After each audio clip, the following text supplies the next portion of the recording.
ఇవాళ వారు కూడా ముఖ్యమంత్రి ఉన్నారు, మంత్రులు ఉన్నారు. క్యాబినెట్ మీటింగ్లు అవుతున్నాయి. వారు కూడా 10 నెలలకు ఒకసారి క్యాబినెట్ మీటింగ్ పెట్టాలి.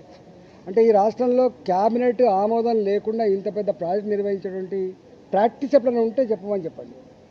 దానికి సంబంధించిన మొత్తం ఆధారాలు ఇస్తామని చెప్పినాం.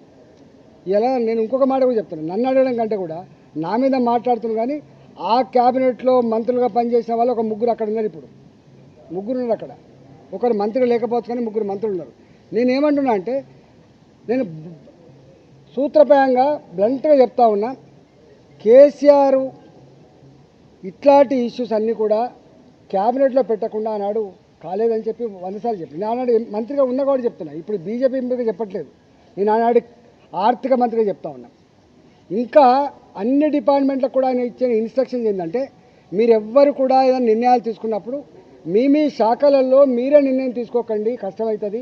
అవన్నిటినీ కూడా క్యాబినెట్ తీసుకురండి, క్యాబినెట్ ఆమోదంతో మాత్రమే చేయమని చెప్పేటువంటి మాట తప్పైతే నేను దేనికంటే దానికుంటా, రాజకీయాలు తప్పుకుంటా. ఇవన్నీ ఇట్లా మాటలు వట్టిగానే బట్టగాల్చి మీదేసు మాట్లాడడం సబకాదు. ఒక్కొక్కసారి ఎగ్జిక్యూటివ్ ఆర్డర్ ద్వారా కూడా వస్తుండొచ్చు.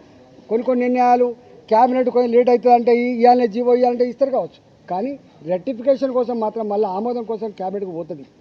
క్యాబినెట్ ఆమోదం పొందకుండా ఇట్లా జరగవు, గుర్తుపెట్టుకోండి. నేను ఈ మొత్తం కాళేశ్వరం ప్రాజెక్టులో అంతకు వేరే ప్రాజెక్టులు ఏవైతున్నాయో అవన్నిటి సంబంధించిన డాక్యుమెంట్స్ అన్ని కూడా మీ పేపర్లకు కావాలితే మీకు పంపిస్తాయి. ఇప్పుడు విచారణ జరుగుతూ ఉంది కాబట్టి పంపుతాను, కానీ తప్పకుండా డాక్యుమెంట్స్ అన్నీ కూడా మీ ప్రెస్లకు పంపిస్తా. మీరు మొత్తం స్టడీ చేయండి, దాన్ని మొత్తం బయటపెట్టే ప్రయత్నం చేయండి. మొన్న నేను TV9కి పోయినా, నేను చూపించిన ఇది ఉంది, మీరు ప్రసారం చేయమని చెప్పి.